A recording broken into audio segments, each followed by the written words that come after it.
This is the Ghetto Free Press. I'm George Boston Rhynes with The Voice. And as I stand before you, my honorable brother, most respectful friend, John Robertson, want to ask me a few questions on camera. And believe it or not, I consented. Yes, my brother. All right. How you doing today? Great. Man, we had a very interesting week here the last few weeks. And I just wanted to commend you for the outstanding job that you're doing as our black media. Thank you, sir. Okay. You're doing a very wonderful job. You're doing the job that television don't do. You're doing the job that our local newspapers won't do. And you're doing the job that we hope that one day they will do. Okay. Now, how do you feel about the job you do? Well, I used to feel with my fingers. All right. Now I feel with my mind. I don't feel with my heart because my heart was not made to feel, as my beautiful brother John Robertson taught me. My heart was designed to pump blood. And you said that my heart could be removed, but with a metal pump or whatever kind of pump, I still would live. And so I feel with my brain, and with my brain I feel the pain of my mother as well as my ancestors, as well as the pain of my children and grandchildren and children which are to come. That if we fail to reveal the truth of what happened today, then our children and today's people will have a distorted view of what is happening in our world.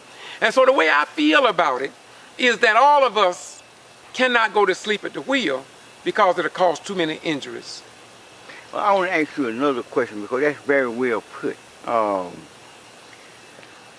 do you feel about the psychological enslavement of the black mind based upon your studies and analytical views of what you've been involved in, what you witnessed down in Quitman, what you witnessed as here in Valdosta, as far as the unbalance of what's taking place?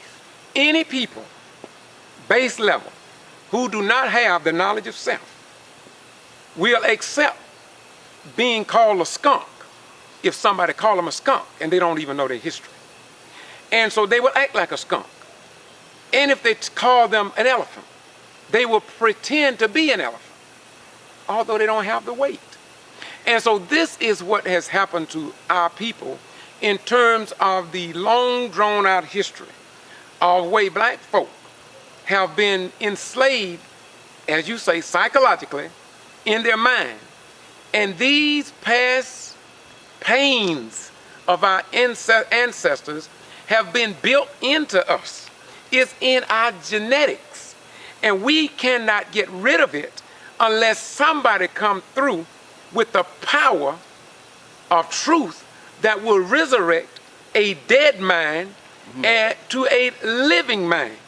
And until we get truth into our head, the old slave-like, skunk-like, elephant-like, which we are not that, will forever be passed on from generation to generation.